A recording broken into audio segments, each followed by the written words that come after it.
Thank you for listening to this podcast from TRE, Talk Radio Europe, your voice in Spain and around the world. For more information, please visit TRE.radio. Discuss, challenge, inform, comment, Viewpoint on Talk Radio Europe. Giles Brown. Live comment and discussion with studio guests. Viewpoint. It is Tuesday, the 30th of September. Welcome to Viewpoint, Talk Radio Europe's current affairs programme, with a panel of invited guests discussing the issues of the day with you for the next 2 hours. If you've got anything you want to discuss, be it local, national, international, then these are the numbers. To contact TRE, please call 952 78 4000. Email studio@tre.radio. Send us a WhatsApp on +34 645 99 67 95. Message us on Facebook, Talk Radio Europe Official, or tweet us at TRE Talk Radio. A variety of issues to discuss today, but before we do any of that... Great savings on all Nessun products at Mikolchon. Up to 24 months interest-free. No hidden fees. Proud sponsors of the international news headlines on TRE. Mikolchon, for a great night's sleep. So we're looking at the national, international headlines this morning, starting off today with breaking news, of course, late yesterday overnight. The Guardian leads on the ultimatum given to Hamas by the US and Israel: accept proposals for peace in Gaza or face the consequences. Daily Telegraph carries the headline, Trump to govern Gaza with Blair. The paper says Sir Tony Blair has been working on a post-war plan for Gaza since the 7th of October attacks by Hamas. The Times says the former Prime Minister is back from the wilderness, but adds that his involvement carries risks in the form of being bound to an unpredictable US President Donald Trump. The Daily Mirror leads on the introduction of online hospitals, with appointments booked online to be announced by Prime Minister Sir Keir Starmer at the Labour conference. The paper's editorial stresses that 2.8 million people in the UK lack internet access and urges some provision to be made for them. Sir Keir will, in his speech, describe economic growth as the antidote to division. That's according to The Guardian. Downing Street aides tell The Telegraph it will be the Prime Minister's most political speech to date. Financial Times says the Chancellor opened the door for tax rises when she used her conference speech to appeal for fiscal discipline. Rachel Reeves lit the fuse for another tax bombshell, is how the Daily Express describes it. Daily Mail reports that the Chancellor is plotting a VAT raid on the middle classes, with private healthcare in the firing line. The Sun lauds her stated ambition to abolish youth unemployment, but suggests Reeves should focus on the high number of young people who are on the sick, the paper says, obviously on benefits. The Times reports that the Chancellor is facing competition from China over a vast sum confiscated from a Chinese fraudster who pleaded guilty in London to money laundering, and the Treasury is said to have earmarked more than £5 billion in seized cryptocurrency to boost the public finances. But the Times says Beijing has staked a claim based on the fact the money comes from a scheme targeting its citizens. The case is now the focus of intense diplomatic activity, that's according to the paper. So, those headlines from the top today. Financial Times, Labour opens door to budget tax rise as Reeves appeals for fiscal discipline. Meanwhile, the Metro, things can only get better. Gloomy warnings by the Prime Minister and the Chancellor. The paper, Reeves signals tax hikes as workers face stealth rise of over £600. Daily Express, it's the same old tax rise pain with Labour. Daily Mail, Reeves plots a VAT attack on private health, and they called it Labour's politics of spite. The Guardian, accept Gaza peace deal or face the consequences, Hamas told. The Times, Israel supports Trump plan to end war in Gaza. Meanwhile, the Mirror, Starmer's NHS revolution, hospital appointment, the stress being on app. The Daily Telegraph, Trump to govern Gaza with Blair. The Sun, J.K. Rowling and the Gobful of Ire.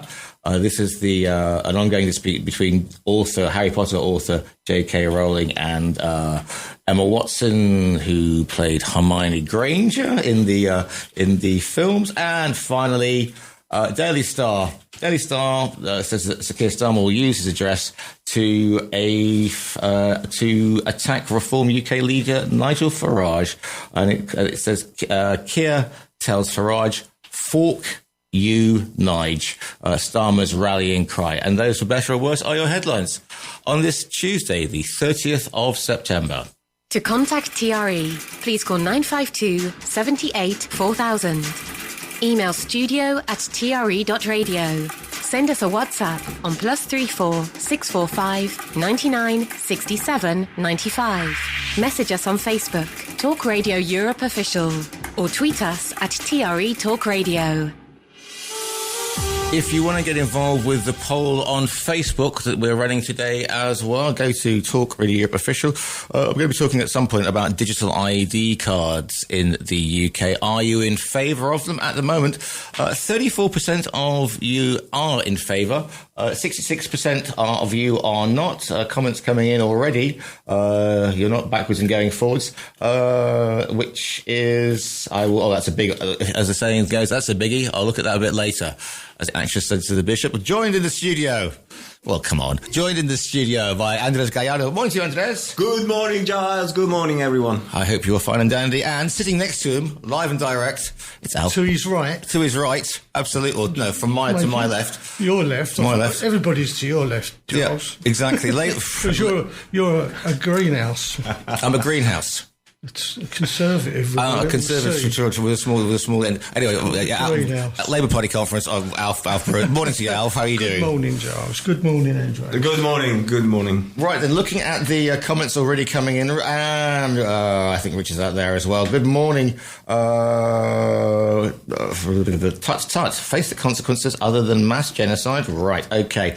So where do you want to kick off this morning then, panel? I mean, looking at the headlines, it seems to be split between Labour Party, Sir Keir Starmer's speech today, which is suspected to attack Reform UK amongst other things.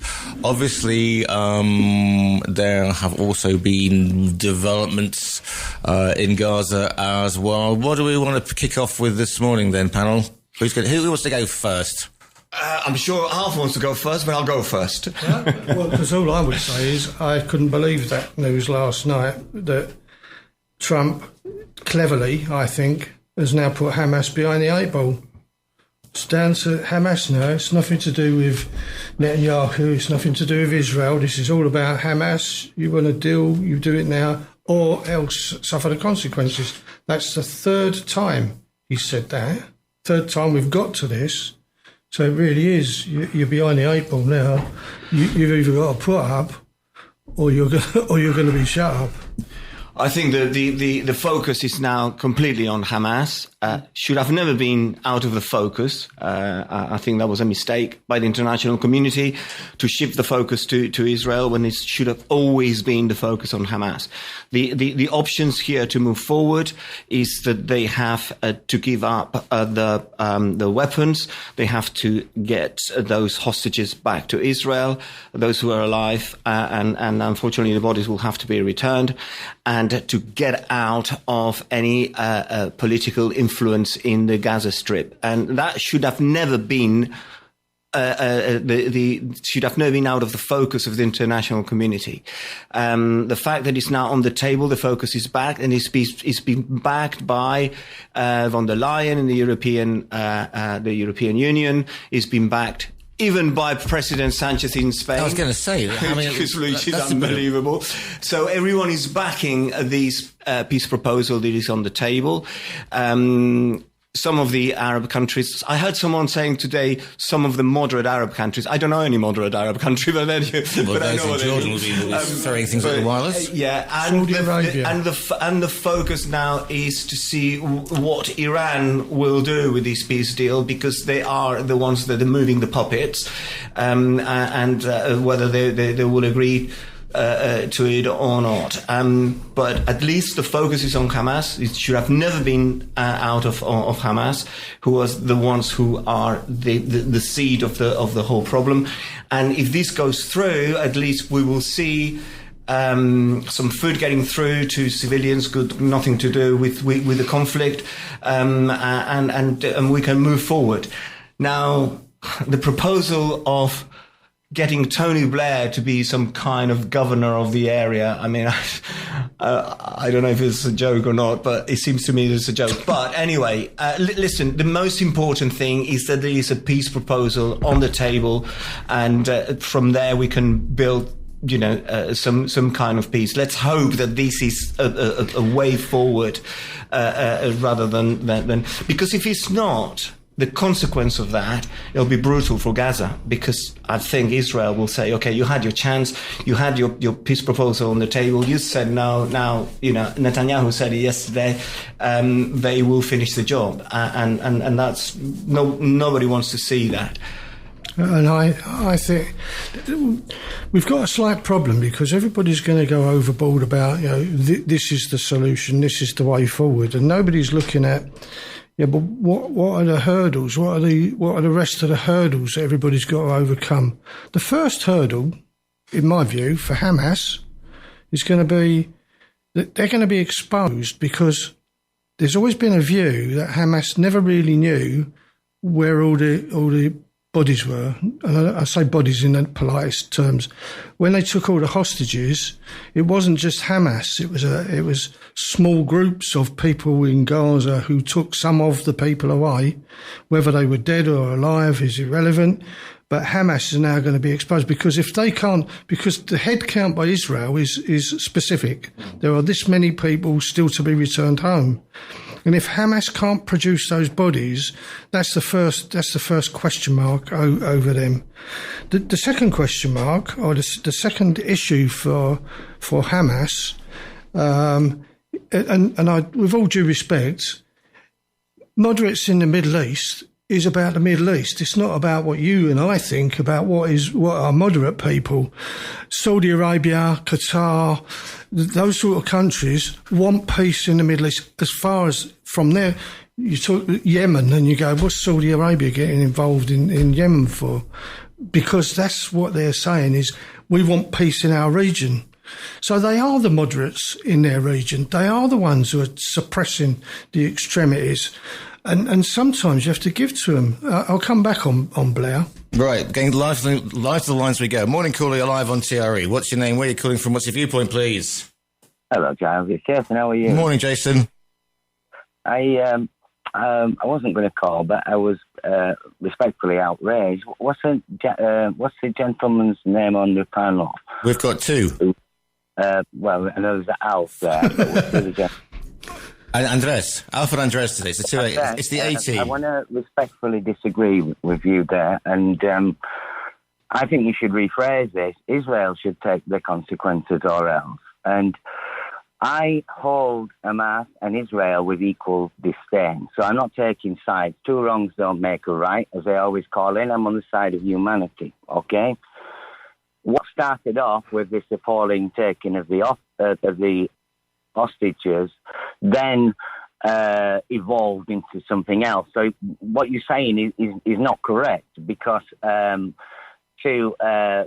call it genocide, we can split in definitions of what we do. If this was Putin doing it, you'd be saying bad boy, right? But because Israel's doing it and they're on our team, it's okay. But it's not okay, because they're killing indiscriminately women and children. So how can you take the emphasis off Israel just because they're on our team and they're the good guys, right? But they're not. They should know better given their history.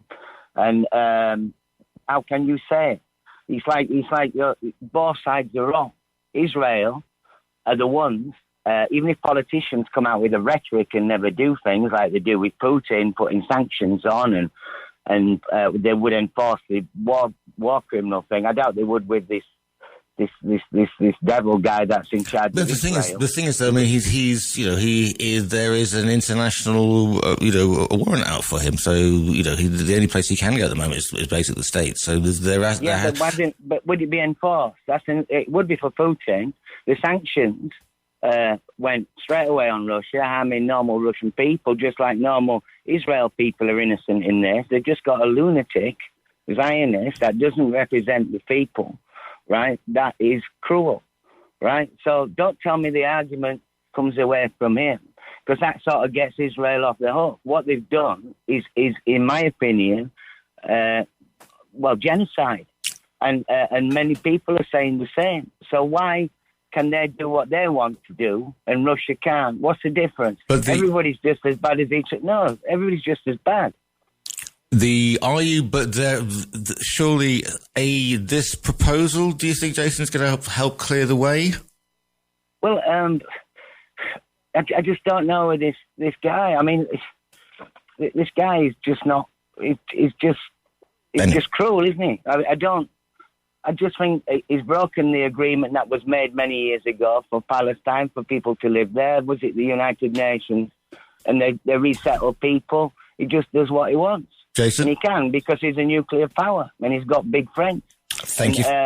Thank you for your call. Good to hear from you as always. Thanks for your call in. 952 78 4000 is the phone number. studio@tre.radio is the email. The Facebook page, Talk Radio Official. Andreas? I can't believe that we just said that the focus is shifted back to Hamas, where it should have always been, and putting pressure on them, seeking for peace.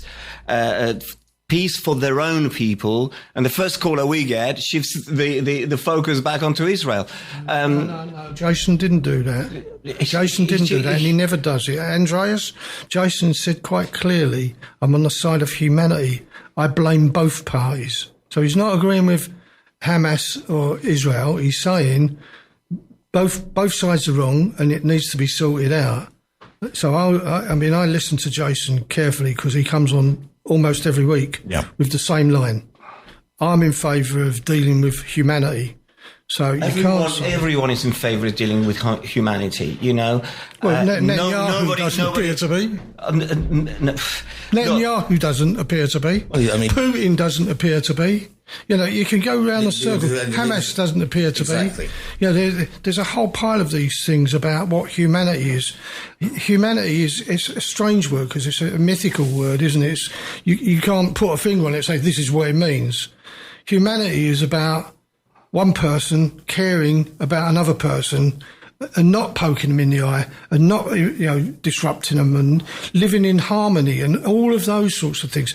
And unfortunately, I don't think they ever will. A two-state solution is a solution, but it will never be, we're going to live side by side they will live side by side in peace, maybe, but that won't stop the people who hate Israel hating Israel. It won't stop the Israelis saying they hate us and want to kill us. It won't stop that, but it may bring peace to the area, which is what I've been saying for years now. I've been involved with the Middle East for years and years and years and years, part of organisations and all that, but and there is the only solution can only come from them, the same as in Ireland. The solution had to come from the Irish people. It didn't come from English people telling Ireland. From being imposed, it doesn't work. You can't impose. You can impose a peace settlement, like they did in Bosnia and stuff like that. You can send the blue helmets in to keep some sort of peace, but it doesn't stop the hatred. It doesn't stop the people being opposed to each other. It doesn't stop that. It just controls it.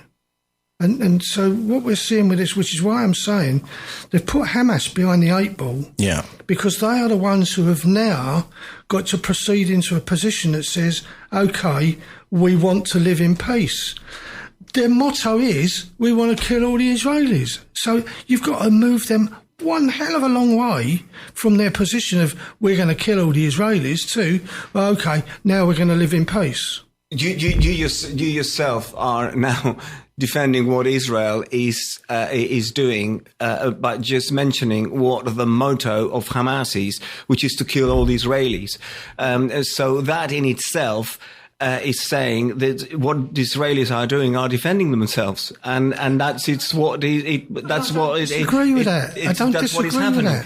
Andreas, I don't disagree with that. You also but what said, you're missing a point is just let Andreas get the and also what you're saying when you talk about the two-state solution is creating the Palestinian state. Well, tell me about this Palestinian state, because I don't get it. First of all, ideologically, they don't want a two-state solution because they want to destroy Israel and kill all the Jews. Well, that's what we mean Hamas. That brings here, yeah? Yeah, right. That brings the two-state solution to an end just by the ideology of Hamas. The second one is geographically, how do you deal with that? Then you got the West Bank, where you got settlements of Jewish people living there. Now, how do you deal with that? Then there is the capital. Is Jerusalem the capital of the new Palestinian state? So there is a range of things that we are so far away from that solution, and everyone is jumping on the wagon and saying, "Oh, the two-state solution is the solution." It's not the solution. It hasn't been possible for the last 60 or 80 years. So why are we going to some solution that is just pie in the sky? It's not going to happen. So we have to be realistic. We have to make sure that there is some kind of peace settlement where innocent people can live, a normal life and get fed. And now there is a proposal on the table that we should, in fact, everyone is welcome that, and we should work on that towards some kind of peace, because if you want to take it further and go for the two-state solution, you're going to break down the peace, because that is just so unattainable that it's just like, speaking for the sake of speaking. Presumably, when they say there will be consequences, we're not talking about more devastation in that particular area. You think he's going to go after the leadership who are sitting in their offices in other parts of the area? No. Well, Israel didn't. They didn't just go and bomb Qatar for the sake of it. They went there because that's where the Hamas leaders were. That's where some of the Hamas leaders were. They will go after the places where it happens. They went to Iran because they say it's Iran, and it's not. It's not just a few Arabs. It's not the Palestinians. It's the Arab nation hated the fact. Remember that the Jews were planted. They weren't planted. They were planted after the Second World War. Churchill, not even the Tory party, Churchill decided for a peace settlement in order to appease what we had let happen to the Jewish people during the Second World War. We gave them a piece of land that they could call their own. It wasn't called Israel before. It wasn't called Palestine before. Forget all that. It was Jordan. And what we did is we took a lump of Jordan. We took a lump of Jordan and we gave it to the Israelis, and then we said to these, what then happened in all fact, there was a two-state lump there. There was the West Bank. It did exist. The difference was that the Arabs that lived there hadn't sold their land to the Israelis to start up these communities inside the West Bank. So the Arabs were just as much to blame. Now, how do you do it? It's called you impose a settlement. But the settlement is, this is your area, you stick to your area. This is your area, you stick to your area. You have to compare it to other parts of the world where partition them, but that's like saying partition Italy, which we're coming back to. That's what a two-state solution is. That is partition. You can't have Gaza and the West Bank that are, 50 mile apart, 70 mile apart, whatever they are, and say, this is one place, because it's not one place, and you have to manage that how to do that. But what you can do is you can say, right, Israel, you're not allowed to go into the West Bank anymore. You're not allowed to have settlement. And the people who are in there, you've got to get out. Well, they're not going to move. This is why at the end of the day, if people say, well, there's peace in Northern Ireland, there is some level of peace in Northern Ireland. People still get killed. Every month somebody gets killed in Northern Ireland over what was the conflict from before. People hold grudges. It goes, farms, families hold grudges. It goes on and on and on. But what you don't see is controlled. It's not rioting. It's not bombing Armagh or stuff like that. It's not that. So there is a level of peace. So you can only ever have a level of peace. And that's what I'm saying. It's going to be difficult, but it's imposed. All of that. And I tell you, in Northern Ireland, a lot of it is self-imposed. It was the people of Northern Ireland who said, we're not having this anymore. It was, if you remember, it was the mothers for Northern Ireland who said, we're not having our children brought up in this environment anymore. And it wasn't religious or anything like that. So if you're going to find a solution, it's got to be a solution that is imposed. But I'm not saying that's going to mean peace. You will never have the Arabs saying, "Oh, we love the Jewish people living here. We love the Jewish people who've been dumped on our doorstep." Again, we make assumptions on this, and as I said before, I remember interviewing a journalist or a guy. I don't know, it must have been 5 years ago, and he was talking about there was a Palestine football team and they played against we are forgetting the people and we are making caricatures. There still is a Palestine football team, and they play. There's a lower level World Cup. Yeah, but this was and they played in it last year. I think this was something like they were playing like Bethlehem, but this was a local league. So again, we are. We are saying, the Palestine, and I've got messages coming in saying Palestine is not Hamas, as in the same way that Israel is not Netanyahu. I'm going to take a break, a quick first commercial break, and then I get back with more Viewpoint. Viewpoint with Giles Brown. Always live, always lively. The discussion continues even though we're not on air. If you want to get your viewpoint across. To contact TRE, please call 952 78 4000. Email studio@tre.radio. Send us a WhatsApp on +34 645 99 67 95. Message us on Facebook, Talk Radio Europe Official, or tweet us at TRE Talk Radio. Let's go. Oh, by the way, if we're having I've put on the Talk Radio Official a poll. Are you in favour of digital ID cards for the UK? Yes, 40%. No, 60%. Good morning to Christine saying we literally all have these in Spain. Well, I think we'll come into this on the second half of the show. Some of the comments in. Good morning. Goodbye. Okay, so why would Hamas give up weapons? This is on the WhatsApp, especially when they've created thousands of orphans who have nothing to lose. The Palestine is not Hamas and vice versa, nor is Netanyahu a representative of the whole of Israel. And Zelenskiy is getting his knickers in a twist about Hamas when Benjamin Netanyahu was doing the same thing. But Netanyahu has zero jurisdiction or power to bomb another sovereign nation. If you want to get that's coming in on the WhatsApp. So, sovereign nation? Oh, okay. Yeah, well, I mean, and I say that and the phones go wild again. Morning, caller, you're live on TRE. What's your name? Where are you calling from? What's your viewpoint, please? Hi, Giles. It's strange to say you're coming out of the radio on my car perfectly, so I don't know why you said you're not on air. I was talking to Alf, who was actually speaking. We weren't actually put the microphones up. I was playing commercial break and he was in full flow, but thank you for letting me know that. Okay, so we heard you say you're not on air. To Alf, because I was saying to Alf because he was talking. But you said it to everybody listening in their cars, houses, and wherever as well. Yeah. He turned the microphone on as he said to me, "We're not on air," because me and Andreas were having a conversation. That's fine. I just thought you meant that there was something wrong with the signal again, because I lost you for weeks on my car radio, and now you're back. So. There is something wrong with the signal. No, so we're on 106. We're 106 now. We've changed for those of the. I went away for the summer and I took a while to find you when I got back. You see, anyway. that's yes.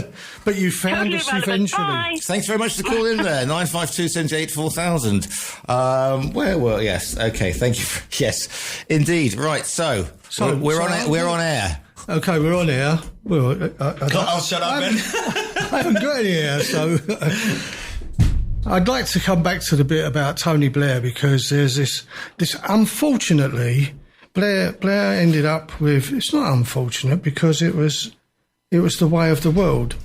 Blair was perceived as being the warmonger who started the war in Iraq, which he didn't. It was Bush, along with Blair, and they supported it. Dodgy dossier. The majority, pardon? Dodgy dossier. Yeah, well, whatever. The American government come along, no different to Trump, it comes along and says you've got to do something about Ukraine. There's no discussion about that. It's your problem, you get on with it. And similar happened with Iraq. We think there's weapons of mass destruction. Blair got involved with that. So did, as I understand it, Spain, France, Germany, and they were all part of this because they all have connections with the Middle East. And so what then happens is we end up with this war, and Blair wasn't the Prime Minister after. Well, he was the Prime Minister for a long while after, but when he stood down as Prime Minister, whoever it was, whatever body of people, was the United Nations, I think, they made him the, I suppose, not the governor, not the commissioner. He was the person put into charge of an organisation. It's now David Miliband who is in charge of the organisation, but it was Blair, and it was about how do you bring together the countries, all of the peoples of the Middle East, how do you bring them together in order to create, and remember, there were lots of things going on then. It wasn't just Iraq. There was Iran, Saudi Arabia were supposedly a problem to America because of the oil and about what they were doing with oil embargoes and stuff like that.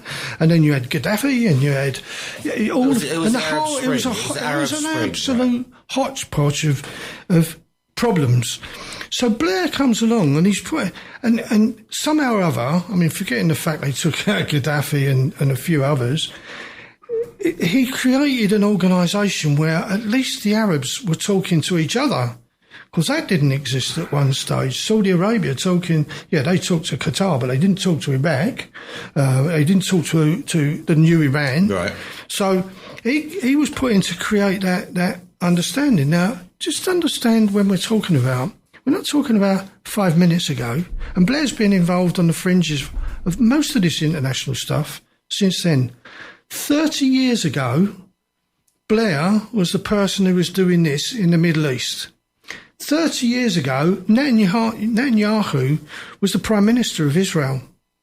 Is that not significant? It's been going all of this time. So you're saying he's got people will know him rather than being somebody. Absolutely, and he's not going in there. He's not some dictator. He's not a commissioner. He's not a president. He's going in there to try and pull people together in order to talk through the issues where you can achieve some level of understanding that could come to a peace understanding. There will never be peace, but there can be a settlement, and there can be a peaceful settlement, and there can be people going back to leading normalish lives. That is what Blair, and don't forget, Blair hasn't parachuted himself into this. If he was that left-wing nutcase, whatever, why has Trump selected him? Trump is not an idiot. I mean, I know he does some weird things, but Trump has said, I'm going to be the commissioner. Trump, is the commissioner. The commissioner is the guy that can put money in, who can pull organisations together, manipulate, threaten indeed. That's his function. But what he needs is someone under him who can go and talk, who can pull people together and go and sit in a room, not a smoke-filled room, a room, and talk peacefully, not about peace, but about in a peaceful way. About let's sort out our differences and see if we can find some way that we all live together, understanding each other's differences. And that's what Blair's job is. You think Blair is the man for the job? Absolutely. He's been doing it for 30 years. Okay, well, let's welcome Blair then. You don't have to welcome him. He's already been there. Trump is just using. And David Miliband is the whatever he is, General Secretary. I mean, he's been mentioned recently because of what's been happening at the Labour conference, but I had no idea what I knew he was in New York. That's Ed Miliband.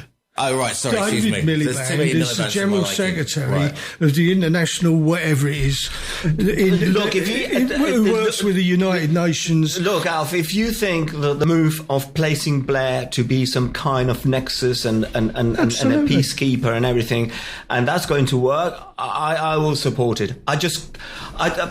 My first reaction to it was, is this another colonialist... left-wing warmonger? No. It's just another colonialist imposition yes, I agree, on the Middle East, but, which in the past has done so much damage. Are we going to make the same mistake by appointing another guy who is going... Who was it? One of the American presidents brought in Kissinger. Nixon. Yeah. No, well, Nixon, then they brought in Kissinger. Why did they bring in Kissinger, who was technically the warmonger of America? Why did they bring him in? Because he knew all of the leaders of all the different countries. That's what Blair has done. Blair knows intimately all of these leaders. I say the same. You know, I mean, the perception is that it's a colonialist approach. But if you are so convinced that Blair is going to do a good job, you know, I'm happy, for Blair intervention. If it's going to work, let's put him in. He's always had this international... Let's put Felipe González in the equation if you want to, because he was always very much involved with the Middle East in the 90s. So. He's always had this international view, though, because if you remember back in the day, he was saying he wanted the British Army to be the world's policeman. That was his thing. He's always taken, an international and global... It's funny to think of him as a senior statesman these days. But that was rather than sending in the United Nations forces, because they're restricted by what they can do, or the Americans come in who trample on everybody. That was the argument at the time.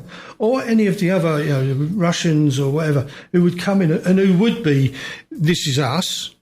So again, Blair was using the British Army as, we are and were the first peacekeeping force in the world. That's effectively, that's logically, that's normal, that's historical. We've always done that. We've always played that role, the British Army. I'm sure quite a few people have been colonised by the British Army. Here comes the peacekeeping force. Yeah, exactly. Okay. How marvellous.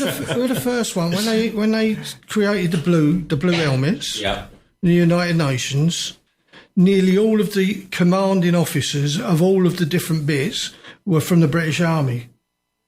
Nearly all of them. Right, so of course you've got Germans and French and Swiss and Swedish and Norwegians and Finnish and three Spanish. No. The Spanish have always had part of peacekeeping forces. They've always been part of it, and I'm not dismissing that. But but these things don't happen just because somebody says, "I think it's got to be this." It happens because. Britain, whatever anybody thinks, Britain were the biggest diplomatic organisation.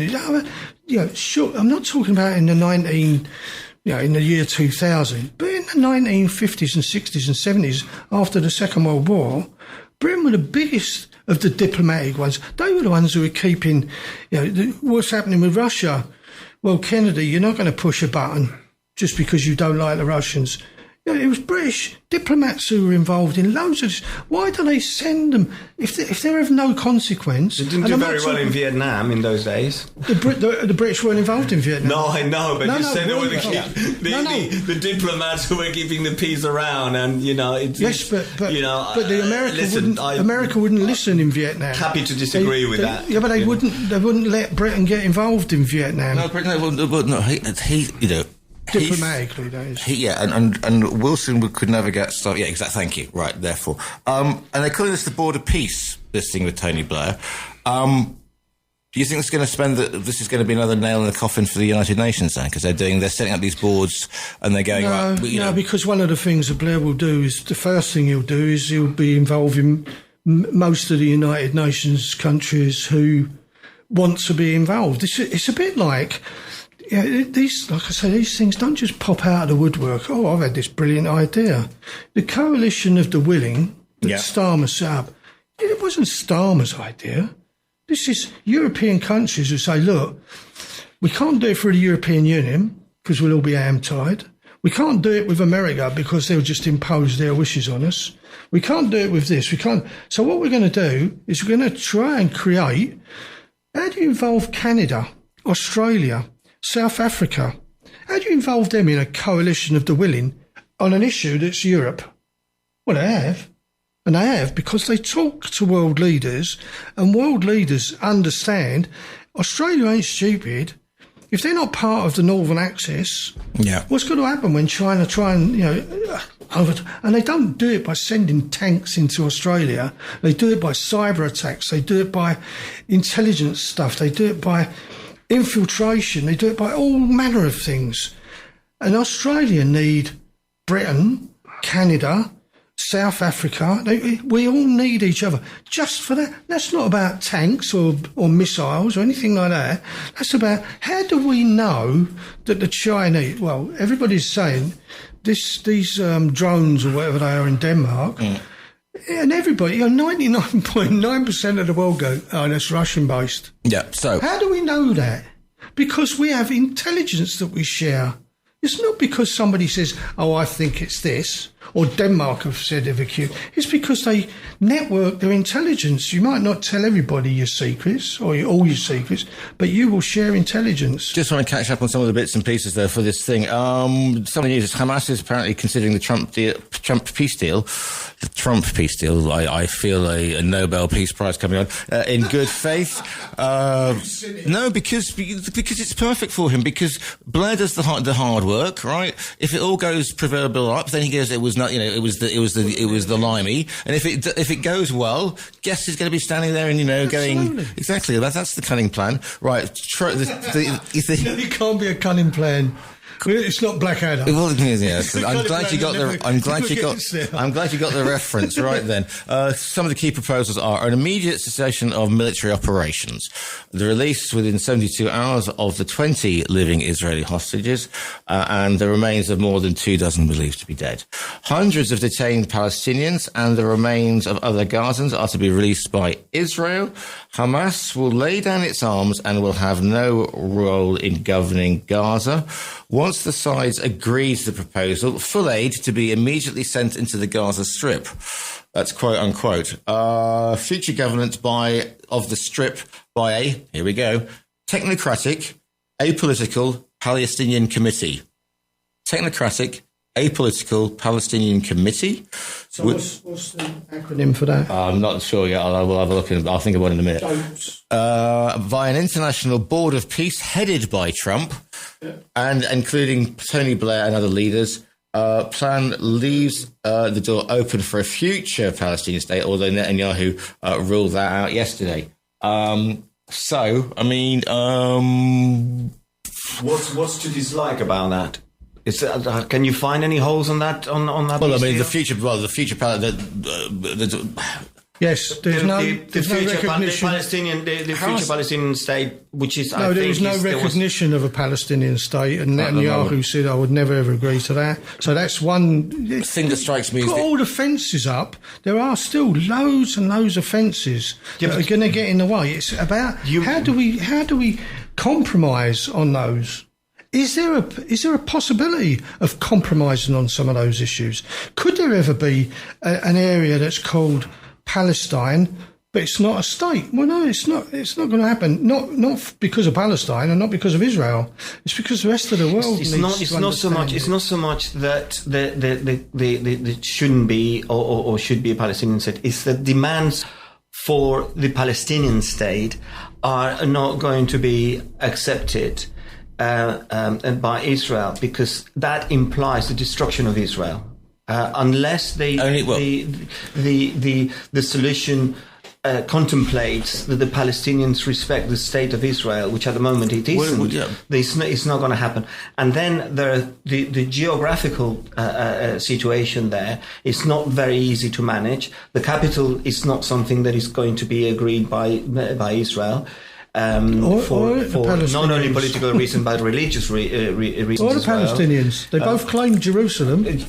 So there is an enormous difficulties to create that situation. What we are in front of now today is a deal that will give a peace, hopefully lasting peace, upon which you can build something more. Yeah. But that's what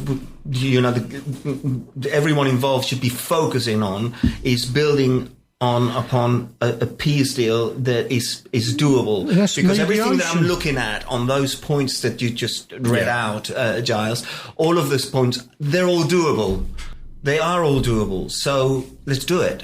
I mean, one of the things that strikes me is this fact about the aid, because I mean, obviously they've only got 4 aid stations at the moment. We know the hassle that's been coming from there.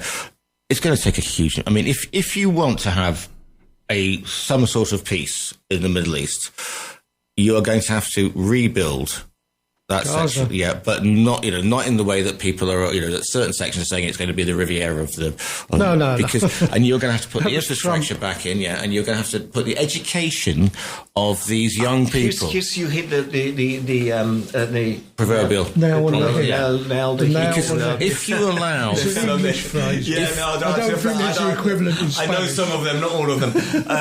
But that is key, because the education...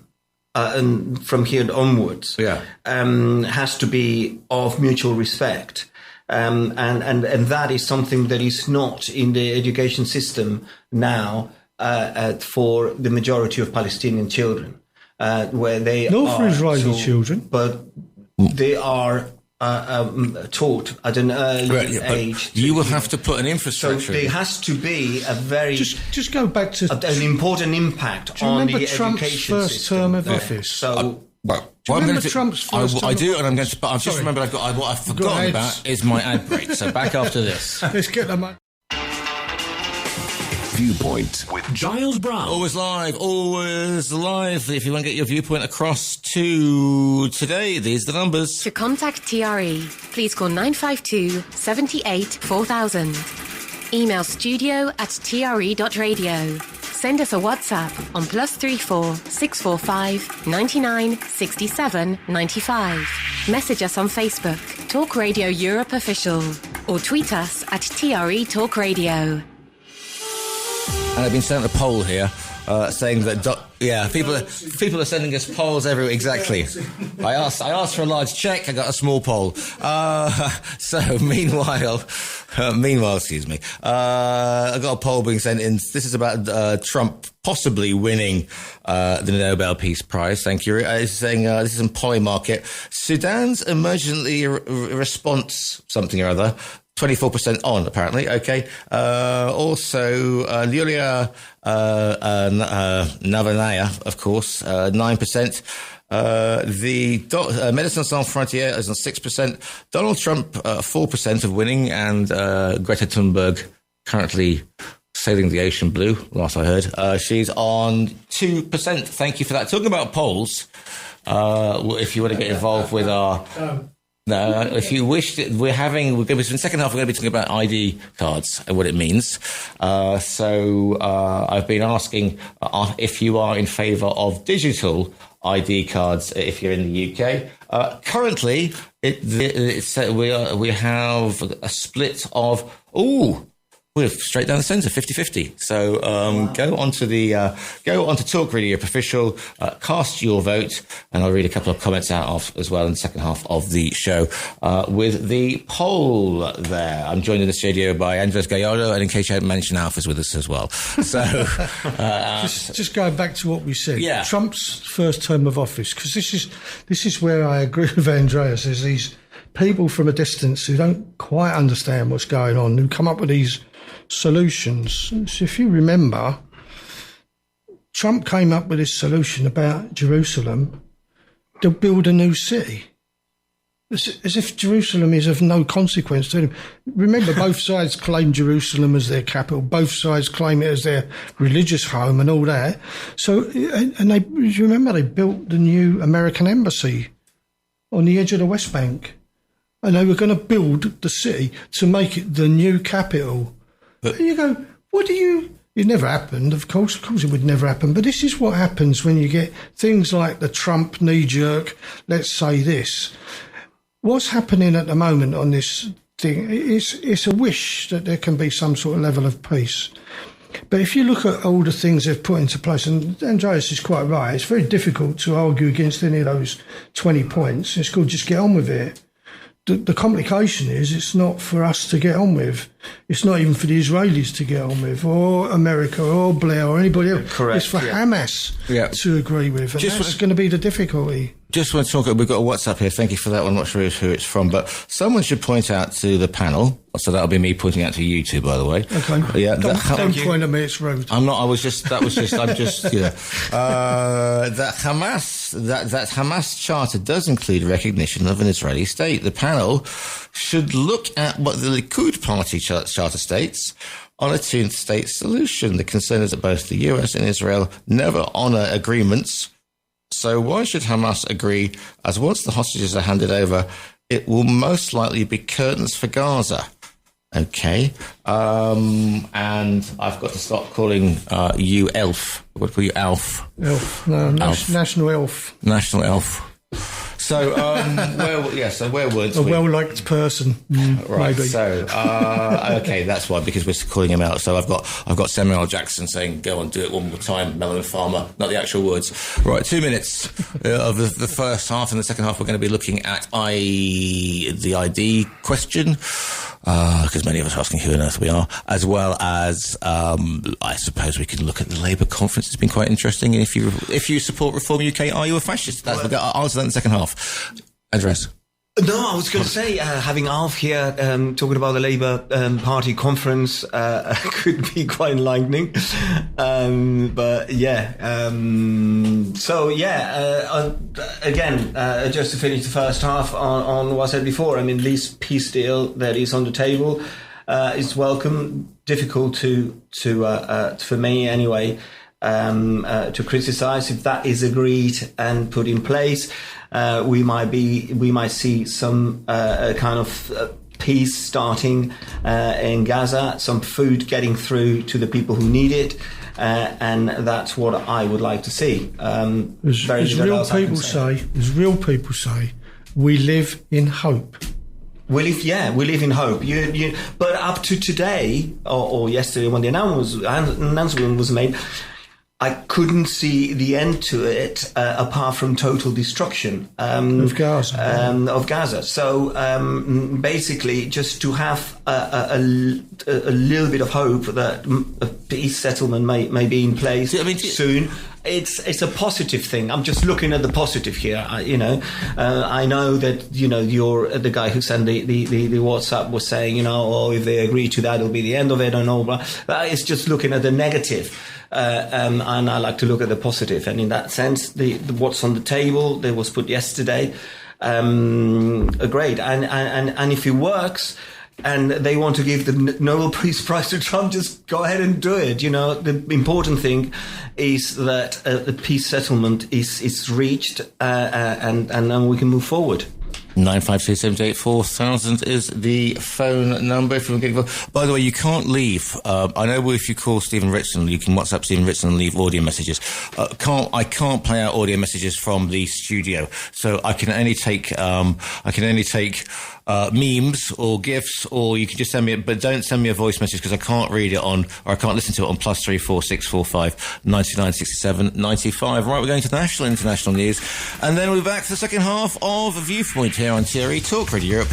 Your voice in Spain. The news is up next.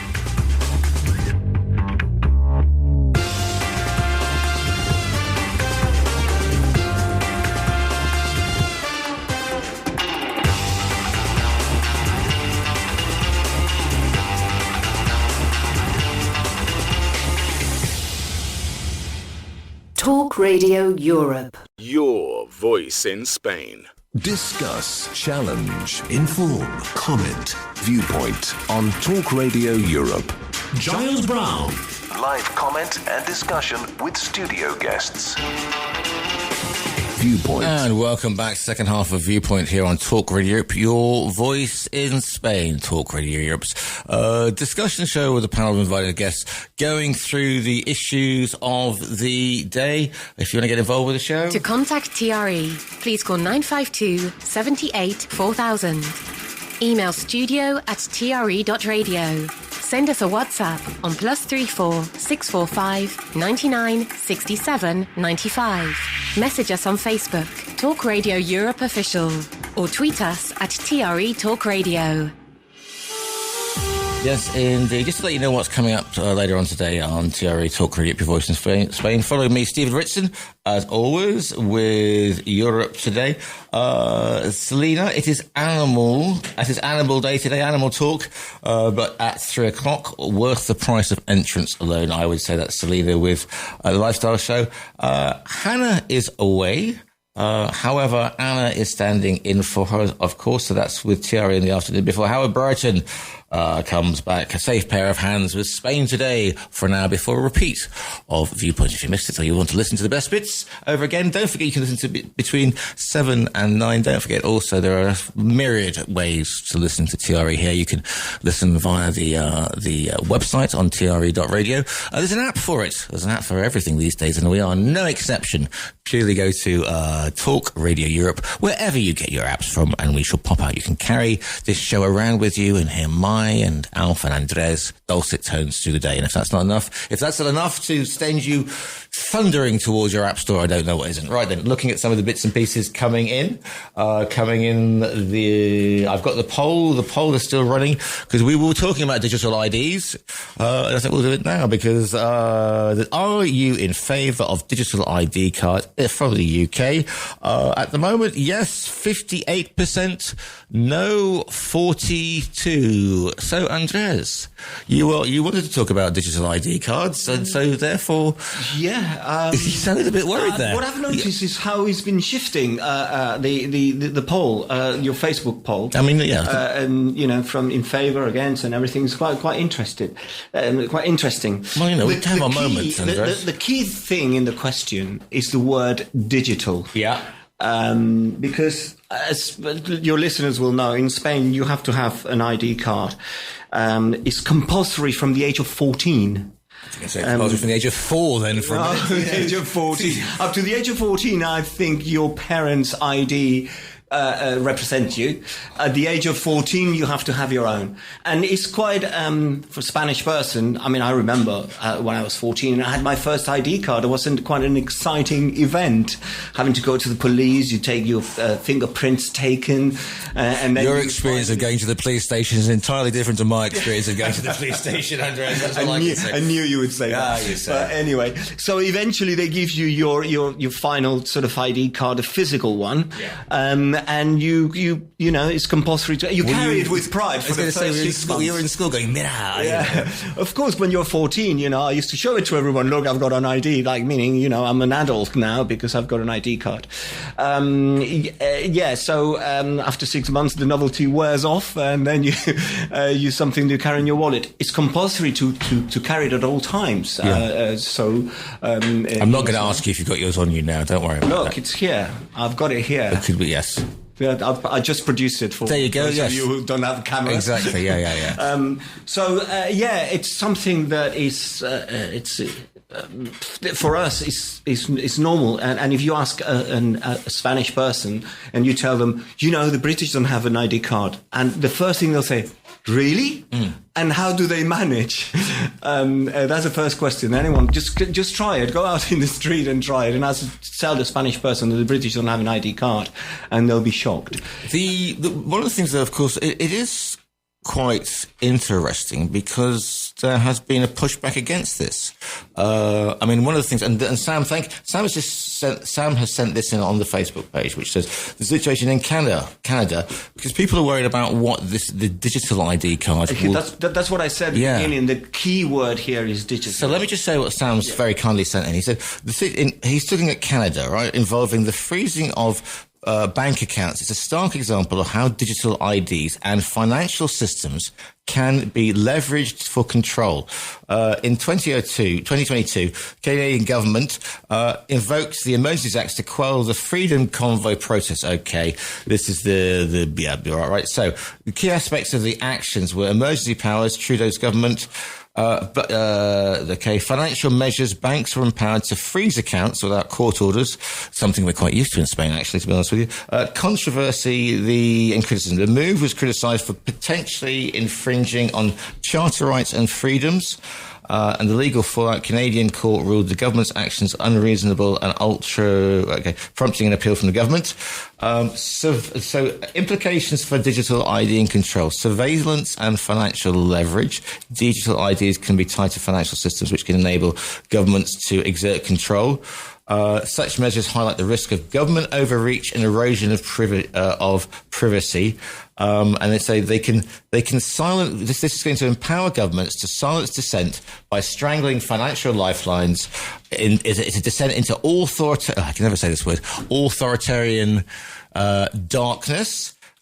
Chilling free speech. The potential for abuse is staggering, threatening the very fabric of democracy.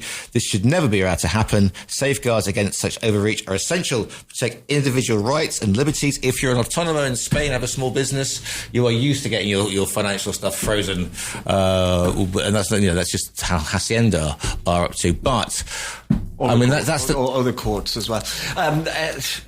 Look. All those arguments. The reason why I said the key is digital is because now in Spain, for instance, you've got your physical card. Your physical card is something that you use for opening a bank account, for the police, for the tax office. It's your tax number as well. You can identify yourself. You can travel with it. There is a lot of use that we make out of that. The key digital thing is that now in Spain you can download an official app. They love an app, you have an app and you have your ID card on your phone.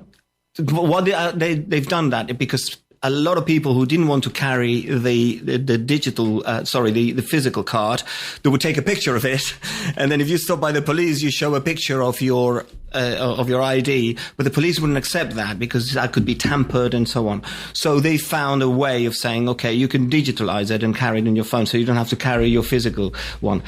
I've got the app, but I never sort of downloaded it, and I don't use the digital side. For two reasons. The first reason is that I am absolutely useless with technology. Welcome to our world. Managed to do it. So, and then the second one, I thought, do I really want my ID on a digital platform with all the breaches of security and everything else? So it put me off. Yeah. The reality is that there is no need to worry because your data is already out there. Your Amazon account has got your details. Your social. Just going to say, because Richard's come in going, privacy, and he spelled this, please, as in 3 words. People are quite happy to put everything on Facebook, Google, Apple, exactly. Have an infinite, giving exactly. Your Amazon has got it, your shoe shop has got it, has got it, so your data is already out there. So in terms of privacy, that's, what more privacy you need. The only thing is that, of course, we hear more and more often of breaches of data in companies like Marks and Spencer's or Jaguar or all of that, and then you hear all that and people sort of are a little bit conscious of putting their data out there. But believe me, it's already out there. So you're not doing it. And it's handy not to have the physical card and you have it in your phone. However, it's not accepted in an airport, for instance. So you have to dig out your physical card to go to the airport. So really, with the physical card is enough. It's ingrained in our culture to have these, and I don't think there are many countries who do not have digital ID, forget the digital side. Not many countries have got, I don't know how many. True. In Europe, there you go. There are only 2 countries that don't have ID cards. And they are? Britain and Southern Ireland. Otherwise known as the Republic of Ireland. Otherwise known as ERA. Indeed, thank you very much. How many more names do you want to come up with? Okay, so there you go. So all of the countries, I mean, they have ID, and I don't see the problem. Not only that, Andreas. This is just a mindset, because you're right. I live in Spain. We're used to all of this. You have your ID. Oh, we have everything, more than just ID. But even if you was in England, it's just, I carry all my credit cards and everything here. So you go, first thing, bank card. What's the bank card? Oh, it's not digital because it hasn't got my photo on it, right? But it's got a chip. And if that chip hasn't got all my details, I would be very surprised. Then I go to the next one. Driving licence. Driving licence doesn't have a chip, but it does have my photo on it, and there's all my other details. Even the stupid, because I'm one of the old boys in the country, I get a 65-year-old discount card from Carrefour. Carrefour send me probably... Other supermarkets are available, by the way. Well, but Carrefour is the only one I know that's got a club card. And every week, 3-4 times a week, they will send me, you haven't bought this product for a while, here's some more things you might be interested in. All that advertising. But they also tell me how much I've spent, how much I've saved, where I spent it. In what shops, in what addresses, everything. Yeah. Whether it's in Ipacor, the hypermarket, or whether it's in the local market, or whether it's in the gasoline area. Which gasoline area? Because I use 2 of them. And you go, why are people so worried? Then I go to the doctors and I get another card, and that's got a chip on it. And I tell you, because you say Hacienda, it's not just Hacienda, it's almost everybody. And you're right, you go to a judge. One of my family stupidly didn't pay their IBI, and they thought they'd get away with it for 7 years. And then when they come back to it, they just went, it's this. What they didn't know about my family members was unbelievable. And then they go, we're not asking you. They just embargoed the bank account. Yeah, well, people. That wasn't the judge. That was the wouldn't understand it. That's the patronato. There's different bodies that they can embargo your account. No British person, no English person would accept that somebody could go to your bank without telling you and empty it. Nobody. Yeah, nobody would accept that. But here, it's just I'm against that. You're against having a bank account. I'm against the embargo. I'll tell you why. Because I forgot to pay something, and I got embargoed. It was only a small amount, but I thought, just imagine that the amount was bigger. And I was a father of a child who needed to go to school and they to pay the school fees or whatever. And suddenly you're embargo and you are at the zero in your account. You cannot pay the school fees. You cannot feed your kids and everything else just because there's an embargo in your account. Yeah. I think that's totally unfair. Absolutely. I mean, you should be on top of your payments and be correct and everything. To the social, but you should have you should be advised. You are advised. But what is called the Boletín Oficial del Estado, which is the official bulletin that is published every day. Yeah. Now, tell me how many of the 40 million people in Spain read 48 million. 48 million. How many of those read the Boletín every morning before breakfast? Nobody. So it's as good as not being notified, the truth being said. So I think it is an unfair thing, but the system allows for the tax office, the patronato, and the courts to embargo your account without telling you.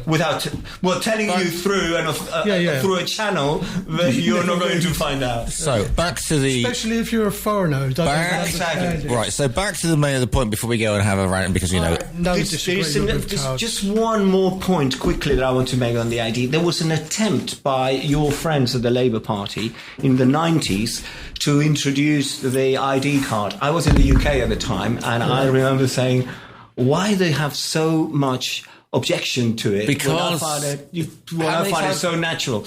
And at the time, there was only one objection.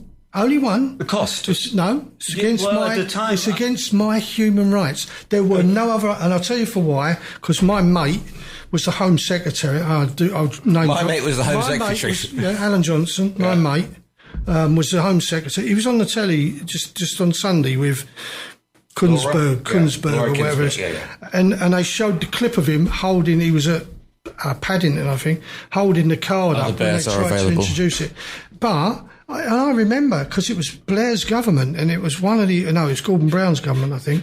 And anyway, Alan was Home Secretary, and they were trying to introduce ID cards, and there was only one single issue why the Labour Party people at the conference voted against it, and that was, it's against my human rights. That was it. It wasn't none, I don't want my phone. I seem to remember at the time there was an element in cost as well. Some people would say, well, the cost of rolling these out to every single person in the country would be too expensive. Well, so it was binned at the time. Of course it's only to be raised again 30 years later. Because, I mean, so this was a time before, the early days of the internet, so people didn't think about putting their details on the thing. So at the time, I remember people saying, oh, it's George, but they always go, it's 1984. I mean, the UK isn't it the most surveyed society? CCTV? Yeah, everywhere. Face recognition. Most cameras in the world now, I think. Certainly in Europe. Yeah, but it doesn't. I mean, it doesn't make sense. We've said it. Your data is out there. Everyone has got your social media, your accounts on all of things. Got your, And he said, "Oh, I don't want my privacy to be, taken through an ID card." It's like saying, I'm not having the COVID vaccine, but I'm happy to take a line of coke that I bought some guy, down the road. It just doesn't make sense, Well, I mean, and it's even, how unsafe would be. You're just below. You're right. Thank you, Andreas. It's even more basic when you, because you have to do it from the mind of someone from Britain and what happens and what they do and what they understand and how they get on with it. Some of the things that we say, they're just junk. It's just the Brits have always been, we're British and we're different. And you go, yeah, but don't you think it will be safer to do this? Don't you think this? Don't you think? And they just switch off, Andreas. They switch off and go, no. And it comes down to simple thing. And they might have an argument that says, oh, it's going to cost us too much. But, at the end of the day, the issue that everybody went, oh, it's against my basic human rights. And I go, I tell you what. Can you quote them? Can you quote your basic? I tell you what, absolutely. Classic, okay? If you write a will in the United Kingdom, you put it in a tin and hide it under the floorboards. That's what you do with a will, or you put it in the bank, or you give it to a solicitor, or you do whatever.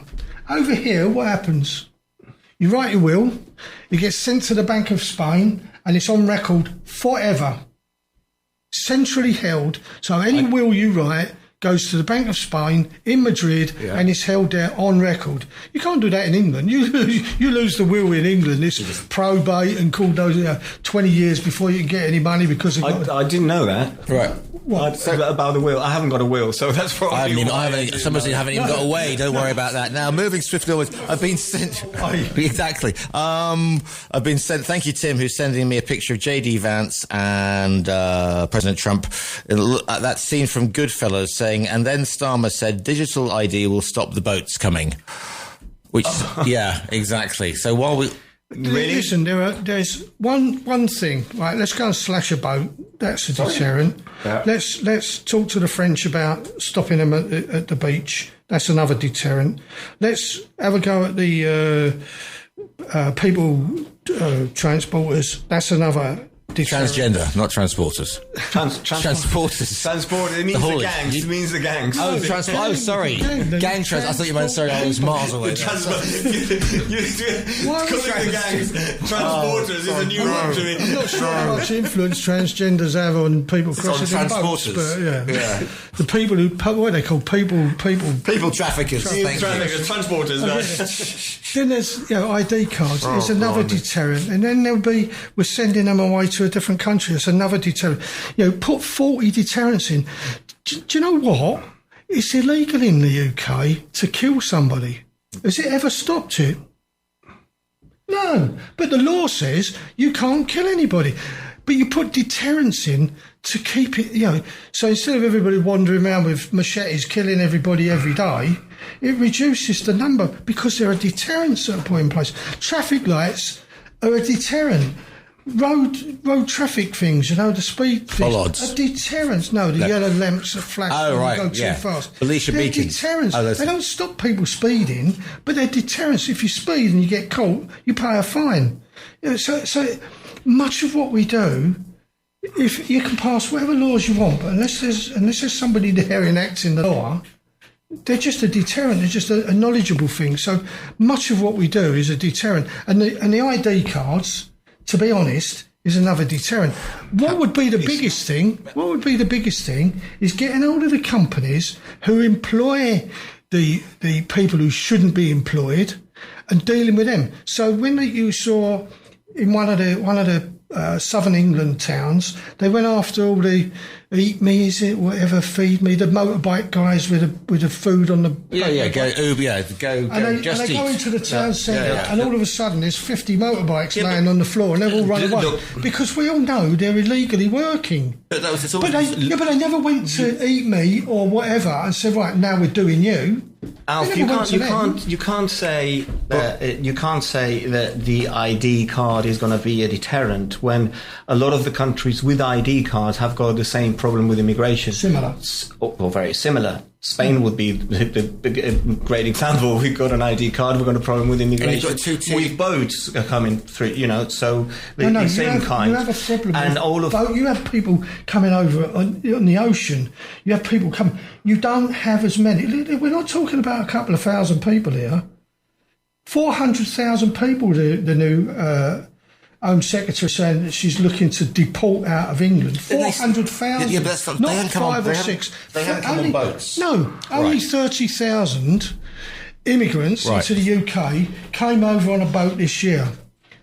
780,000 came over on planes, ships, not rubber boats, ships, planes, travelled into the UK. But surely these people will have passports to come through this. No, they don't. To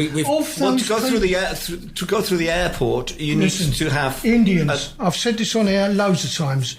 India, part of the trade deal with India was to do away with the visas for their people to come over on student visas. Yeah. Because what they can do, because of what, what's his name? The fat man who was a Prime Minister. Boris Johnson, perhaps. Boris Johnson, him as well. Can I just hit a break here? Because what we've done, we've gone from ID cards and we're now going into because you've gone into the migration situation. Yeah. Well, that's thing. Different. Well, yes. ID cards as a deterrent, and you go, okay, so I understand. No, I don't think it would work as a deterrent. I mean, the issue with ID cards is the practicality of having one and being something that is used for a number of things, from your tax. Your medical, everything. I know you got a medical card, but if you to be used for employment. So and this is a complication. But you already got other forms of ID, like your national insurance in the UK. You've got your card with your national insurance number and everything. So I don't see what apart from the cost of rolling it out to 70 million Giles, people. If he's ever seen his card with his national insurance number. I mean, about 20 years ago, I think. I fell down the back. Yeah. You'd have a national insurance number, but you wouldn't have a card. It was blue. It was blue and red. But most people it's because you're a foreigner. Yeah, I like my card. I like to have. Meanwhile, while we're talking about when I was a baby. Yeah, right. Yes, exactly. And that's strange. That's the photographs almost identical. Yes, right. Then stay on topic. I'm getting chastised here. Hang on a second, by a listener. Stay on topic. Thank you. The digital ID in England has been provided as a solution to stop immigration. Also, I've been sent a picture of the Irish passport card. There you go. Just so you know, I've got no idea whether that's the same as an ID card, but that looks the same as a Spanish passport card. Yeah, but you said you have a passport card, don't you? No, I've got a passport. That's a passport card. That's a passport. That's not an ID card. Fine. They don't have to carry that. Right, okay. And if you haven't got one, you haven't got one. If you don't travel, you don't need one of those. Is what you're trying to say? Yes, okay. Andorra is that apparently you don't need a ID card because they just look at your bank. What do you mean Spanish? Andorra is not Spain. Where else can they go other than Spain or France? Well, unless they fly. What? Sorry, Andorra. It's in the Pyrenees, isn't it? Yes. So what's one side? Spain. What's the other side? France. Yeah. You're telling me they can just wander in and out of those countries? No, but they need an ID card for the Andorrans. But you just said they didn't have ID cards. Okay, we'll just look at your bank balance. Okay, I mean that's fair enough, right? So do they? Excuse me. No. This is interesting. Do the Andorrans? I don't know these. Do they have ID cards or not? Well, I know about Andorra, right? Meanwhile, this is what the only thing about Andorra is what Steve Ritson will be sports kid tells us. Yeah, Stephen Ritson can tell us all about. Right, settle down. Steve Halbert. Okay, calm down. Right, Ritson. right. Here we go. Morning, caller. You're live on TRE. What's your name? Where you calling from? What's your viewpoint, please? Morning, Giles. It's Peter. Morning, Peter. A voice of sanity in a world gone mad. Oh, especially when your guests tend to talk about the boil on their ass when they got cancer. I mean, the whole show is just going around in little sound bites and, in Lewisham and, in the idea, the doctors and all that. The thing is what people don't understand is we've had this creep for so long towards this totalitarian state and this globalization, and this is all part of it, and they have to do it in little parts because each generation comes along is more acceptable to what's going on, and everybody dies off and they can push in the agenda. And I know everybody rolls their eyes when you mention globalists and that, but Rishi Sunak tried to introduce this, and if anyone remembers, Rishi Sunak's father-in-law is the owner or the CEO of Infosys, which is a digital company that wants to digitize or chip everybody in the world. This is where we're going to, like this Chinese, because AI is coming in. Only the other day, the BBC said 1 million jobs gone in 5 years in London. Everything is going, and the internet, we've had the oil industry, the oligarch oil people, we've had the bankers. We're now moving to the technocrats, the billionaires, the Elon Musks and the Peter Thiels and all that. So these companies are benefiting from all this because they put money into the campaigns of these globalists. And it's like when you were talking about the war earlier, Israel is in such a strategic place and they're so technically astute. Then if you look at the One Belt, One Road, which I mentioned months and years ago from China, it comes from China all the way to Israel. Once they go through Israel, they bridge into Europe. Then you've got the INSTC, the International North-South Trade Corridor, coming from Russia down to Iran into Israel. And it's about shifting stuff around the world. Now, we're going to go on this infrastructure boom, and it's all about the new gold, which is data. Now, if you go to Abilene in Texas, they've just partially opened and building a data place, and Texas is full of data places. This place is huge at a cost of $500 billion, and the security on it is unbelievable. Now, you and I getting a digital card, we all know that we're partially tracked and we get an advert about Samsung TVs or whatever. But the bigger picture is the social behavior and you will not be able to sign into the internet. You will not be able to take part in any conversation or go onto the internet or search anything without putting that digital ID in there. That's the creep. That's the way we're going. Total control. But I'll guarantee you one thing. It's not going to stop people trafficking, drug traffickers. That's a massive industry. It won't stop any of that. It won't stop the illegal animal tracking and the artifacts. That will be down the line. It will be the 80-year-old woman at the airport who didn't sign in and is being told she can't board her plane to go and see her daughter get married. That's the problem we're going to have, and it's creep, and it will go there. So look at the big infrastructure companies. And by the way, the data place in Texas, is in the States, they just said they want 20 of these at $500 billion. That's $10 trillion. So the infrastructure they're going to do, and all this One Belt, One Road, the international North-South trade route, all the infrastructure they're going to have to build, the dome cities, people just cannot see what's coming. And now, hopefully, it will take long enough for me not to be here. But it doesn't stop me saying to my grandchildren and my great-grandchildren, well, at least I tried, or I try to open people's eyes. But to sit there and say, well, you got to go to the doctor and show your card, it's not about that. It's not about that at all. And Israel, you might get peace in that region for a short while, but the bigger picture is who's going to control those trade routes, who's going to shift that stuff. Because without the jobs doesn't mean we're not going to have infrastructure. We're still going to build super cities and smart cities, and that's mostly going to be done by robots. And we're just going to be pawns in the game. But we'll be the ones that are being told that you can't do X, you can't go to that concert because your car crossed a white line, like in China. Social credits and all that, yeah. Social credits and all that, yeah. Total control. It's, it's like living in... what's his name? Jim Carrey's movie. Truman Show. Right. Thank you very much. Thank you very much for calling there, Peter. Good to hear from you. Take care. 952 78 4000. Looking at some bits and pieces. Straight right for Viewpoint. Are you aware that Tony... I'm going to take a break because I've got 2 to go. So here we go. Viewpoint with Giles Brown. Yes, indeed. Here with the Illuminati. 952 78 4000 is the phone number. Studio at TRE.radio is the email. For the last 22 minutes or so, I just want to look at some of the, WhatsApps that are coming in. If you want to send a WhatsApp, I can't take audio clips on WhatsApp. Stephen can. I can't. I can't also answer phones on the WhatsApp either. And I don't think Stephen can do that either for very good reason. However, you can call me or contact me in these numbers. To contact TRE, please call 952 78 4000. Email studio@tre.radio. Send us a WhatsApp on +34 645 99 67 95. Message us on Facebook, Talk Radio Europe Official, or tweet us at TRE Talk Radio. Before we keep going on about the subjects we've been talking about, I just want to look at some of the WhatsApps that have been coming in. So they are of a variety of subjects which we've tackled this morning. Okay, so bravo, Andres, a man who speaks truth and has a real handle on the situation in the Middle East. Alf has never mentioned October the 7th, and his remark about the British government post-war dumping the Jews there in Palestine is somewhat offensive. Learn some history, Alf. The Jews are indigenous to this region. Palestine was a name given to this region by various conquering empires throughout history. Jews were dispersed. How can there be a two-state solution whilst Hamas remains in control? That's one. Two, somebody tried to call in. Is that today's? No, that's from 2 years ago. Thank you. Huh?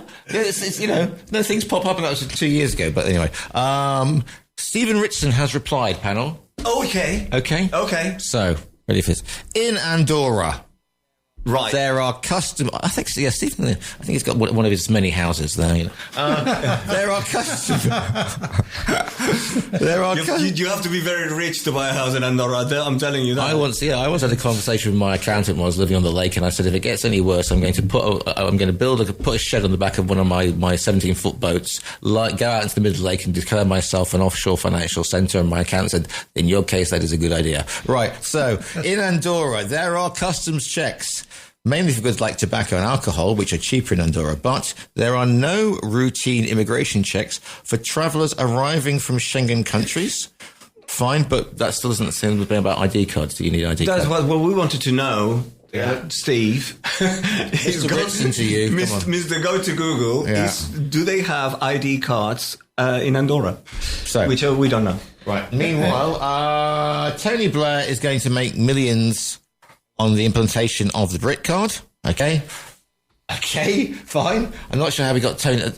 How would Tony Blair? Oh, I know. Here we go. Because, thank you very much for coming. For Viewpoint, are you aware that Tony Blair has been the biggest proponent for digital ID? The biggest donor to the Tony Blair Institute is Larry Ellison, the billionaire founder of the tech company Oracle.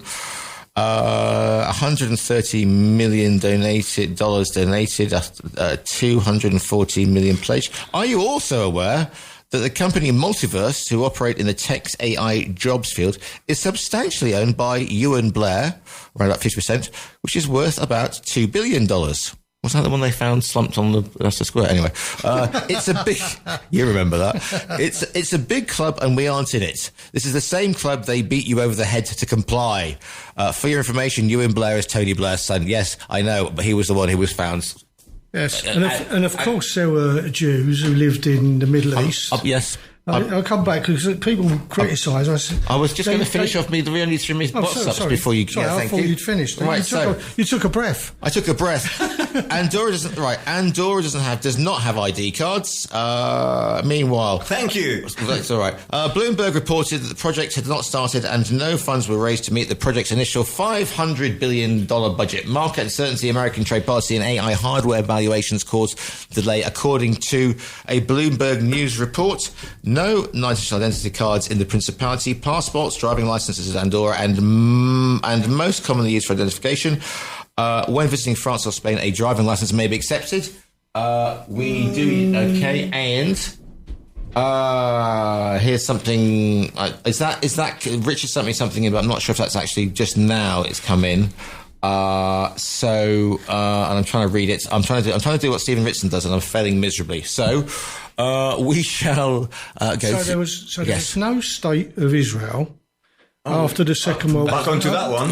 No. Yeah, okay. Because people wouldn't be critical. Yes, they did. Don't they take did jump. Don't take it too hard. No, I'm not. But you have to. Right, Gil will be on and tell us all about the history of the Jewish population. If you build it, they will come. But Churchill and others, didn't they not put we'll have a settlement, it's called Cyprus. So they had camps, army camps in Cyprus where they put the displaced Jewish people. But because that wasn't good enough or whatever, the Jewish people that were there said, well, we're going to do this. And they get in boats or whatever and they sail across to what is now Israel. They then created the state of Israel. And all of the Jewish people who were displaced from the camps or anywhere else in Europe where they wanted to go were allowed to go to this new place, this new state, and it is a state called Israel. But the state, was it not, Gil, was it not Jordan or some part of Jordan that they took? So they did dump, is what I used the word, because they had nowhere else to put them, because there was no way they were going to allow them to go into Cyprus. What the Allies did with the Absolutely. displaced Jewish people after the war was a total disgrace. Absolutely. A total disgrace. And the second thing, because people want to do it, is I love Peter coming on because he just wants to belittle me every time and he thinks I'm an idiot. Well, he just says things like, oh, an ID card for going to the doctors. Right. The point I was making is that there's nothing wrong with ID cards. We have to use them for all sorts of things in Spain. But Peter makes this thing. Oh, people can't see this coming.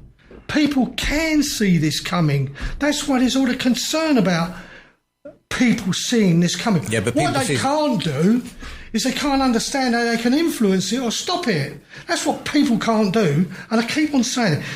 I know Peter doesn't agree with it, but there's only one way, and it's political. It's getting governments to say, we're not going to allow you to do this. Unfortunately, you end up with somebody, and this big company's doing this. The question that should be put into the equation here is that do ID cards, just I'll be very quick, Giles, do ID cards going to make things more efficient or not? I think it would make it all more efficient. To the lines we go. Morning, good morning, Cooley, you're live on TRE. What's your name? Where are you calling from? What's your viewpoint?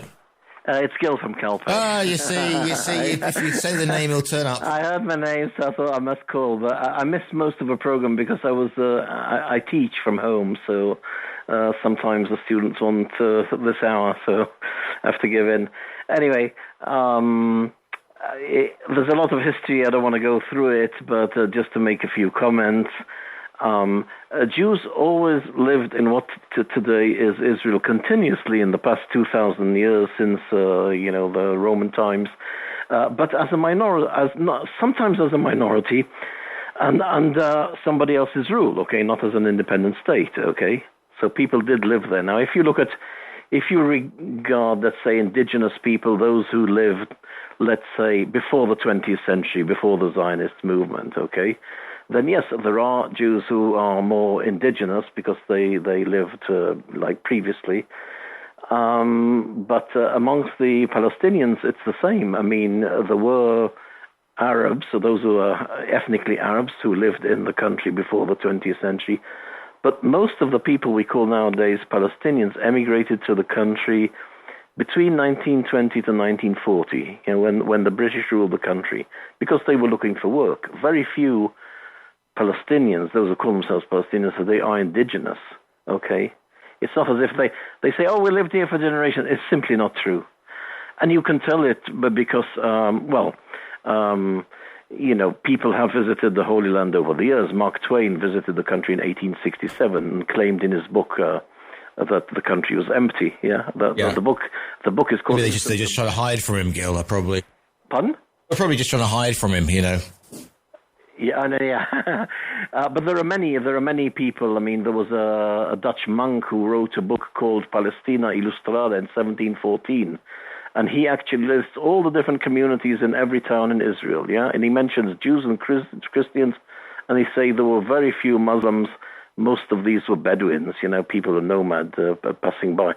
So there's a lot of evidence. In addition, you can tell by the surnames, because many Arabs have geographical surnames. Like we have names like Jack London and Burt Lancaster, David Essex, you can tell where their ancestors came from. Yeah. And with the Arabs, most of them have surnames according to the town where they came from. And most Arabs in Israel and the West Bank included, their last name is a name of a place outside of the country. Sure, I've got more calls coming in, Gil. So just to sum up, please, yeah?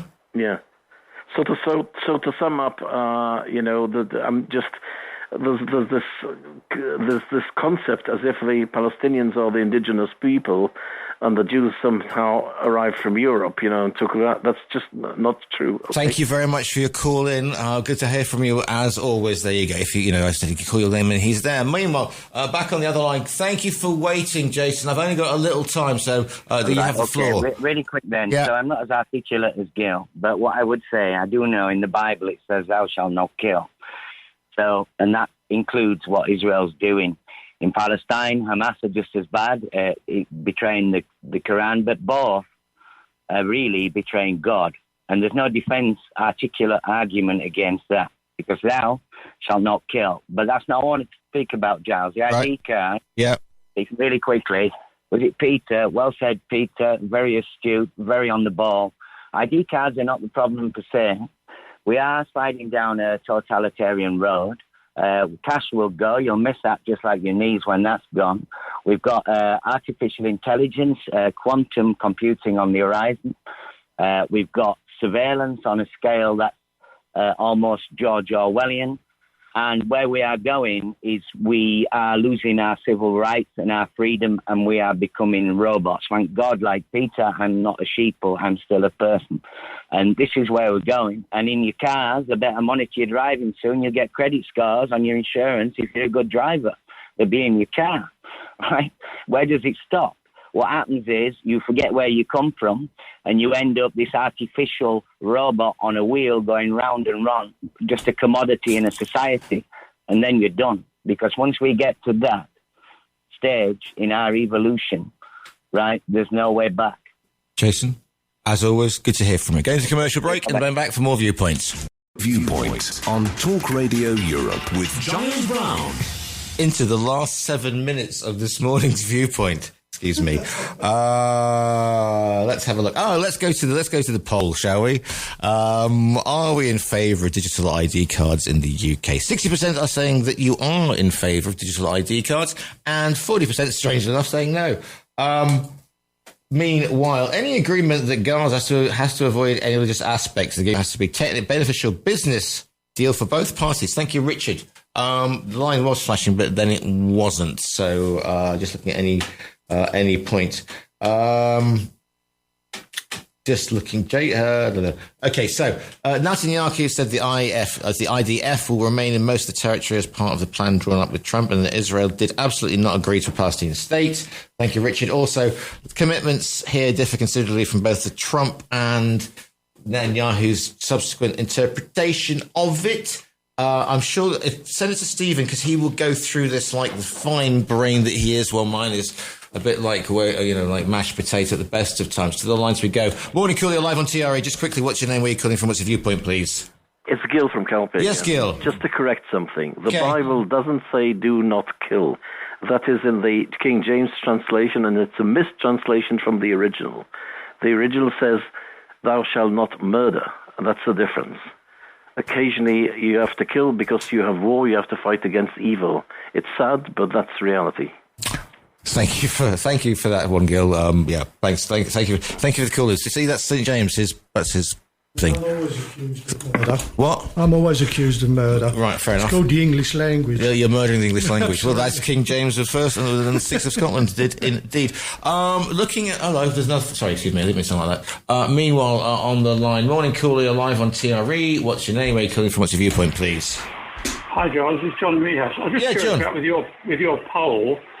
Do you know, by any chance, what percentage of listeners you have that are Spanish residents, and the number that are perhaps UK residents only? Unfortunately, I don't have that information. I'm not, I can't hack into the digital IDs, John, so I'm not actually sure. No. Yeah. It's just that I'm curious because I suspect that the vast majority who voted against ID cards don't live in Spain, because we're so used to them. It's so straightforward. Yeah. And it's such a useful thing to have.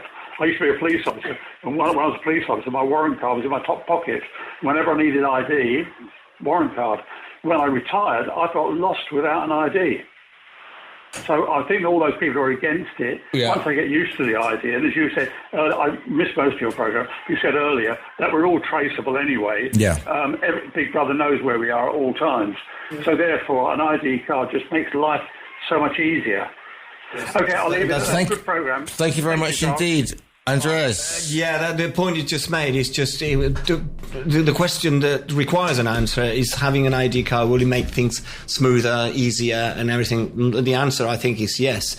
I mean, if you want to live in this world of conspiracy where our data is stolen and put into some place in Texas and it's being stolen, it's being harvested. I mean, if you have to live your life like this, it's not. It's not. There's no point. You know, you have to relax a little bit and understand. I think what is also what people like, what the panel, and I don't want to say, because we please stop using each other's names sometimes, but you should also have the option, should you wish to step away from a digital lifestyle and be independent and use cash and, have the access to heat and light. And I think the points that are being made by some of the callers are the fact that you won't have that option because you won't be allowed to do anything. You won't be able to, get into a car because you won't be able to participate in, well, not only... Do you really think that you can live outside the society people today's age? 50 years of Brits living in the Costa del Sol, yes you can. Yes, there were hundreds of them who lived here under the radar. The amount of effort you will have to put in to be outside the radar, it's go to the favelas. Is it worth it? That's the question. Is it worth it to be outside the radar? You would have to operate in cash. You would, and how? I mean, I know this man was laughing about having to access the doctors, but how do you know? The biggest thing Spain has done recently that's disrupted the British community is now you can't have more than €1,000 and just use it. Huh? Well, you now have to justify. I'm a freelance. I never have more. You can't make payments of more than €1,000 in cash. Wouldn't That's count correct. for you, would it, Giles? Because it's like you've got to have more than €1,000. Yeah. So, listen, cash in hand. Oh, I'm having a job done at the moment. They go, it's 3,200. I go, okay, do I get a bit off if I pay cash? Because then you can... Yeah, but that happens in every country, you can't do everywhere. That now. You can't do that now because they can't pay the £3,000 into the bank without justifying it. So what people are doing is they'll take some of it and they'll use it for their shopping for 2 or 3 weeks, and then the rest of it they'll pay into the bank, which means they ain't paying tax on what they're charging. This is how self-employed people operate. Yeah, but that operates everywhere. I mean, it happens everywhere. That happens in France. It happens everywhere, but Spain, single biggest after Greece, single biggest autonomous community in Europe. Everybody's self-employed. All right. No, not everybody's self-employed. On that bombshell, lots of people self-employed. That's another question for That's another whole viewpoint. No. That's a whole new viewpoint. I have my own theories of that. Right then. Thankfully, we're almost out of time. We didn't even get to talk about... Oh, well, I want to say, absolutely. We didn't talk about my mate Starmer. No. Because you started off the programme and I just wrote down, Starmer is too polite to react to poor innuendo. So you started the programme off by saying something about Starmer, and I thought, oh no, we're going to have this nonsense. Not you, but that's what you get. That's for all the viewers. Loads of people ringing in going, oh, Starmer this, oh, Starmer that. And I go, if you really want to know what Starmer's thinking, watch his speech today. And yesterday, 2 best speeches I've heard for a long time. Rachel Reeves doing her bit, which because it was bland, it was the you're not going to argue with me. And more than that, David Lammy was exceptional. I don't like David Lammy, arrogant bugger, but he speaks very early. Well, he was absolutely magnificent yesterday, in my view. How long until the election, Alf? 4 years. Right, so people can start worrying about reform and the Labour Party in 4 years' time. Right. 3 years' time. Andreas, thanks. That's a very good point. But we have to say goodbye. The time has come when I say thank you very much, Andreas, Giles, and I will see you very soon. What sort of friend is he? Is he? Oh yes. Supreme friend. Alf, you're a supreme friend as well. Alf. Right, we're all supreme each other into I think. Alf, thanks very much for your help today. Thank you. This show will be repeated at 7 o'clock. Stephen Ritson has got to diffuse that one. Have fun, Stephen. Stephen Ritson up next. You've been listening to a TRE production. If you've enjoyed this programme, there'll be another episode waiting for you next week, right here on this platform, where you can also access our extensive back catalogue of shows and interviews. For more information on our live programming, social media channels and apps, and how to contact Talk Radio Europe, please visit tre.radio.